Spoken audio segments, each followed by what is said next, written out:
Mi querido Arturo Magaña Duplancher, qué gusto saludarte, Arturo Magaña, internacionalista, director de Globalítica. Buenos días, ¿cómo estás? ¿Cómo estás? Buen día. El gusto es mío. Un gran gusto estar aquí con tu audiencia y contigo. Gracias, aquí está el doctor Moisés Gómez Reina, que te escucha también. Aquí está en cabina. Un abrazote para Moisés.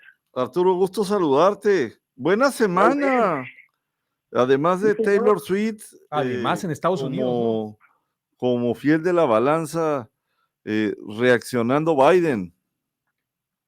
Totalmente. Bien interesante el documento que vimos de la Casa Blanca. Creo que tendremos oportunidad de platicar de él ahora, ¿no? A ver, adelante, Arturo. ¿Por dónde empezamos? A ver, está el tema de la seguridad en la frontera y está el tema de la DEA en este reportaje de la semana donde se involucra al candidato entonces López Obrador. Sí, incluso podríamos decir que es un solo tema, ¿no? Exacto. Porque en función del ambiente preelectoral que hay en Estados Unidos y en México, la preocupación primordial del presidente Biden y su máxima prioridad es asegurar ganar la elección. Y para ganar la elección es muy importante desactivar dos reclamos en distinta proporción, digamos, más adecuados o más inadecuados de parte de los republicanos, más cercanos a la realidad o más fantasiosos, dependiendo cómo se vea. Por un lado, el hecho de que Biden no ha conseguido disminuir las cifras altísimas que hemos visto de migración llegando a los Estados Unidos, ¿no? En diciembre tuvimos 300,000, que es lo que más hemos tenido en muchísimos años. Es la cifra más alta en décadas de estos encuentros, como le llaman en Estados Unidos, ¿no? Encounters, que son detenciones e identificación de personas indocumentadas en la frontera. Y también, por el otro lado, pues la acusación de que el tráfico de fentanilo no se ha reducido, que al contrario se ha incrementado, a pesar de los esfuerzos planteados por la administración Biden y en donde participa el gobierno mexicano y el gobierno chino y otros. Por lo tanto, pues digamos que para empezar con el tema de la frontera, creo que es importante que haya una gran discusión en Estados Unidos, más allá de la elección, sobre los recursos, que siempre son escasos e insuficientes, hacia dónde se tienen que ir. Hacia la frontera, como quieren los republicanos, o hacia Ucrania, como quieren los demócratas, ¿no? Y en esa negociación, en el contexto de esa negociación, Biden les ofrece a los republicanos una nueva ley que incremente las capacidades de Estados Unidos para corregir problemas en su sistema migratorio. Incluso en la carta les dice por cuántos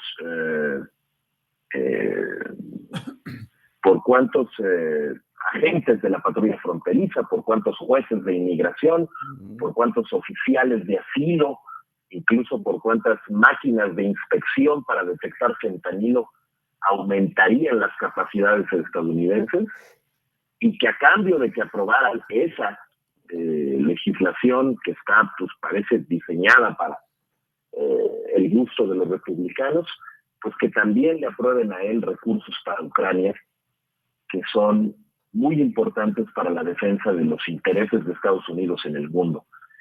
Y al mismo tiempo, teniendo estas nuevas capacidades o poderes de emergencia en la ley, pues que él podría cerrar la frontera en el momento en que el umbral de llegada de migrantes al día a Estados Unidos supere los 5,000, 6,000.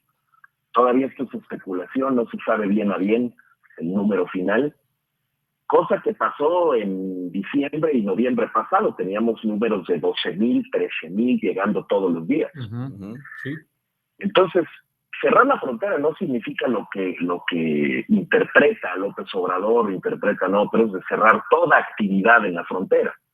Se trata de no aceptar más migrantes en momentos específicos cuando ese aumento es tan grande. Pero indudablemente Biden le ha pedido ayuda a López Obrador. López Obrador ha hecho lo que ha podido y se ha reducido un poco. Ahora en enero vemos cifras de 6,000, 5,000 al día, pues porque le interesa, desde luego, desactivar esa bomba electoral que implica ver la frontera en caos. Mientras más caos se ve en la frontera y más desorden en el sistema migratorio, más capacidad tiene Trump de ganar esa elección. Claro. Lo que quiere es que no gane Trump, por lo tanto está buscando esa colaboración mexicana. Pero al mismo tiempo, pues hay una agenda que no se detiene, que es la de las agencias de seguridad, bastante independientes, bastante autónomas, que están haciendo un ajuste de cuentas por agravios pasados y que están muy frustradas trabajando con el Ministerio de Justicia por lo que consideran es una cooperación insuficiente de parte del gobierno de México en materia de combate a las drogas, cosa que también le da argumentos a Trump. Arturo, si te parece, a ver, perdimos la comunicación con Arturo. Si te parece, hacemos la pausa ¿te parece que si hacemos la pausa de los 15 minutos para regresar precisamente con esta parte del ajuste de cuentas que señala de los organismos de seguridad norteamericanos? Estamos conversando con Arturo Magaña de Palancher, director de Globalítica. Interesante análisis, Moisés, de la relación migración, campaña electoral, organismos internacionales en Estados Unidos, frontera y México. Así lo resumiría. Muy, muy ilustrativo y como siempre, Arturo, muy didáctico. Tim Golden es un ganador de 2 Pulitzer. Uh-huh. Tiene reputación como aquellos reporteros de Washington Post en su momento de Watergate. Woodward, por ejemplo. Sí, de tener algunos enlaces con algunas gargantas profundas. Respetuoso, cuidadoso, con rigor periodístico. ¿Cómo se te antoja la presentación del reportaje de él, Arturo? Bueno, yo creo, Moisés, como tú, que es una publicación muy seria, quizá la más seria de las 3 que se presentan, ¿no? Sí. Porque se ofrecieron 3. Sí. La de ProPublica, la de Inside Crime y la de Deutsche Welle. Yo creo que la de ProPublica está mucho mejor investigada, mucho mejor presentada, es mucho más responsable, como tú dices, respecto de los indicios y las evidencias que quizá no son concluyentes, pero apuntan Correcto. a la necesidad de seguir investigando. Se pregunta si las cosas son así, Exacto. son diferentes, corrobora la información. Y no afirma, ¿eh? No afirma. No afirma. Eso no es bien afirma, importante. hace preguntas relevantes. Correcto. Siembra dudas Razonables sobre la evidencia con la que se dispone, y creo que lo que marca la pauta es de una serie de preocupaciones que están ahí y que no podemos ocultar por más de que la evidencia no sea concluyente por el momento, ¿no? Es decir, qué tan fácil es, primero, qué tan fácil es para una campaña electoral en México recibir dinero del crimen organizado. ¿Cuál es la presencia del crimen organizado en las campañas electorales? ¿Cómo inciden y cómo terminan probablemente siendo un actor político también? Y luego, por el otro lado, ese problema no lo podemos negar, ¿no? Pero luego, por el otro lado, es esta sensación que te da después de leerlo, de que de lo que está hablando Tim Golden es de algo que sabemos que pasa a todos niveles, y que es que la DEA es capaz de infiltrar, pues no solo a los chapitos para ver cómo se hace el tema del tráfico de fentanilo, sino que también es capaz de infiltrar una campaña electoral bajo la sospecha de que probablemente ahí se está negociando algo con dinero sucio y que probablemente ahí se está haciendo un compromiso para no tocar después a ciertos cárteles. Las dos cosas creo que son muy preocupantes, y creo que también no podemos dejar de ver el contexto de agravios enormes que hay con este gobierno y la DEA. La DEA se siente muy frustrada porque sus investigaciones han terminado en nada. el gobierno de Estados Unidos ha preferido no darles cauce ni fortalecerlas. Muchas de ellas han sido entorpecidas por no lesionar las relaciones diplomáticas con México. Hay pocas exitosas, quizá la única exitosa de la DEA de este gobierno tiene que ver con la detención del presunto responsable del secuestro y asesinato de Kitty Camarena, el famoso agente de la DEA en los años 80, que fue secuestrado y asesinado por el cártel de Guadalajara, que se llamaba entonces. Bueno, pues eso se lo pidió Kamala Harris a López Obrador, diciéndole, tenemos que hacer esto. Después hubo una discusión, el propio López Obrador se inconformó porque la DEA decía, pues es nuestro mérito y nada más, y al contrario, López Obrador decía, la DEA no tuvo nada que ver. Bueno, pero todos los demás, el tema Cienfuegos, el tema de los chapitos, la frustración respecto de una serie de peticiones que hicieron en distintos momentos para dar con el paradero de cárteles de la droga. Bueno, estas agencias tienen su propia agencia, su propia, independencia, ¿no? Para investigar y perseguir. Son bastante autónomas y creo que están buscando eso, una visibilidad mayor, poner el dedo en la llaga. El hecho de que ahorita estemos hablando de la política del gobierno contra el narcotráfico y contra el crimen organizado ya es un éxito de esa publicación. Sí. Oye, Arturo, y es imposible no leer, literal y metafóricamente esa publicación 18 años después, 2006, 2024, 18 años después, cuando parecería que el entonces indiciado en la publicación, ahora presidente de la República, pues se ha encargado de por lo menos asomar algunos tangibles con la política de abrazos no balazos, que nomás no está funcionando, y con la manera en que se ha posicionado los grupos del crimen organizado en diferentes regiones del país. Parecería, y esta es una conclusión, y el reportaje da para eso precisamente, porque efectivamente coincido contigo, con Moisés, no es un reportaje concluyente, lo platicábamos fuera del aire, está incluso cabeceado con una pregunta, con una interrogante, y cuando uno ve a la distancia eso y ve cómo ha crecido el narcotráfico en México y ve cómo no se ha detenido de manera frontal el crimen organizado, dices, pues, ¿de qué se trata este asunto, no? Bueno, yo creo que también tiene mucho que ver con lo que viene. Las preocupaciones de los Estados Unidos creo que tienen que ver más con lo que viene que con el presente. Es decir, lo hecho está ya con el gobierno de López Obrador. Pero ¿qué viene en adelante? Están tratando de enviar una señal y demostrar su desaprobación a que las cosas continúen igual en adelante, sea quien gane la presidencia. Entonces están tratando de marcar también en la agenda la altísima prioridad para ellos que supone dar un cambio de tuerca, una vuelta de tuerca a la política contra el crimen organizado y en materia de narcotráfico. Por lo tanto, están diciendo aguas también con las campañas de este momento. No vaya a ser que tengamos situaciones como las que vimos en 2006 y nos llevaron a investigar. También es muy fácil, ¿no?, descartar estas investigaciones diciendo, bueno, no son concluyentes, en fin, es apenas una primera evidencia.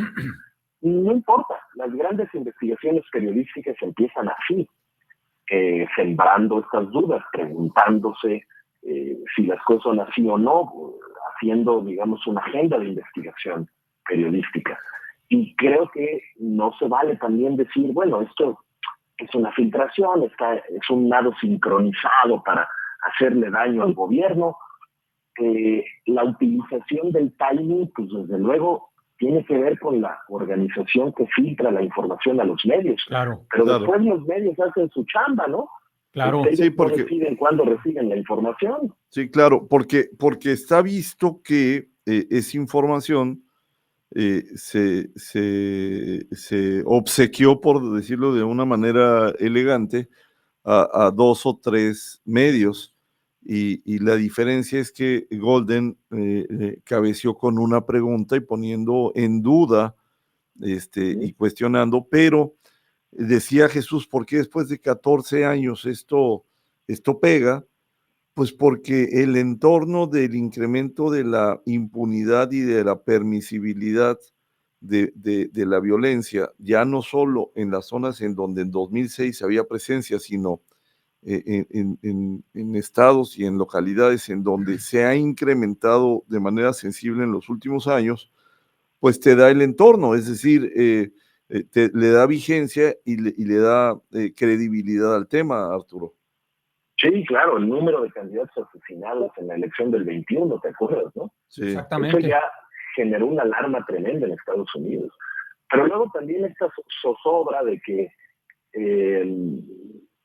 digamos, los entendimientos que pueda haber en este momento con la DEA o con el Ministerio de Justicia, con el gobierno de Estados Unidos, puedan cambiar hacia el futuro, ¿no? Creo que la gran incertidumbre de estas agencias es sobre lo que viene, qué esperar del próximo gobierno, gane quien gane, en materia de combate al crimen organizado. Y creo que se quieren asegurar de que se entienda en México de la alta prioridad que tiene el combate de entrada a los cárteles que introducen fentanilo. Creo que también es importante hacer notar que independientemente de que el Ministerio de Justicia haya dicho, el Departamento de Justicia en Estados Unidos, esta investigación ya concluyó, la cerramos, no seguimos adelante, no quiere decir que las evidencias no sean importantes o que los indicios no haya que tomarlos en cuenta. Lo que quiere decir es que hay prioridades también en materia de política exterior en este momento. Prefirieron, yo supongo, no seguir con una investigación de esta naturaleza para no comprometer el apoyo de México en materia migratoria, por ejemplo. Eso es lo que te iba a preguntar. Tendría mucho sentido, porque eso pasó antes. De hecho, pasó con Trump, sí. ¿no? Eso es lo que te iba a preguntar. ¿No será más una estrategia de carácter diplomático que una de carácter legal? Sí, totalmente. Creo que el timing tiene que ver con eso. Eso se puede terminar, ¿no? Después de la elección en Estados Unidos, hay pocos incentivos para mantener esa cooperación con México en materia migratoria como la altísima prioridad. En este momento es la altísima prioridad porque pueden perder la elección. Después, lo sabemos, el presidente reelecto gana muchísima independencia en su agenda. Entonces ya no le va a importar igual. Le va a seguir importando por otras razones, pero no le va a importar igual. Arturo. ¿Será que para entonces haya más disposición para seguir con investigaciones como estas? Es posible. Lo que vimos ahora es que los Estados Unidos no peleaban muchas causas suyas por tener como máxima prioridad el tema del control migratorio. Hay que ver el tema eléctrico, por ejemplo, ¿no? Que lo dejaron completamente abandonado como una prioridad menor porque tenían bigger fish to fry, ¿no? Como se dice allá. Arturo, un minutito nos queda. Sí, señor. Grupos de ultraderecha anunciaban ayer venirse a la frontera sur de Estados Unidos, particularmente San Isidro, California, en Eagle Pass, en Texas, y en Yuma, Arizona. Otra estampa que vemos también de manera frecuente cada 4 años. Sí, hay distintos grupos, ¿no? Antes te acuerdas que eran los Minutemen. Los Minutemen, sí, cómo no. Y ahora estamos hablando de los Take Our Border Back. Bueno, pues en realidad estos puntos clave, digamos, de San Isidro, Eagle Pass, Yuma, etcétera, pues son justamente focos rojos, digamos, de movilización antiinmigrante que preocupan muchísimo desde México y han preocupado siempre, ¿no? Pero creo que quieren asustar a la gente, quieren mostrar que son peligrosos y que pueden tomar esa agenda en sus manos. Sí. Por suerte, creo que se ha entendido bien desde el gobierno federal que la estrategia es contrarrestar estos grupos, no solo con la acción consular, sino también con un aliado muy importante que es el gobierno federal en Estados Unidos. El gobernador de Texas está dispuesto a alentarlos e incluso a ayudarlos. Se ha metido en muchos líos con el gobierno federal por esa razón y creo que Abbott ya aspiraciones políticas están medio frustradas por eso. Así es. Entonces tampoco tenemos que tomarlos tan en serio, ¿no? Me preocupa más el tema de las caravanas que vuelvan a generar la impresión de que la frontera es un caos y que eso automáticamente le dé el gane a Donald Trump, porque entonces ahí sí, otra vez, vamos a ver cosas muy diferentes, ¿no? Es un Donald Trump quizá más libre, menos atado a controles institucionales y con más conocimiento de qué puede y qué no puede hacer como presidente. Ahí nanita, ¿no? Muy bien. Arturo, te agradezco mucho, como siempre, tu disposición a colaborar en Contexto. ¿Dónde te leemos? ¿Dónde te seguimos? No, el agradecido soy yo, como siempre. Un gusto estar contigo, Jesús, y contigo, Moisés. @Duplancher, @Globalística, ahí nos leemos. Un abrazo, fin de semana largo, descansa, puente y recomendaciones de ópera, no te olvides, por favor. Eso intentaremos. Un abrazote. Gracias.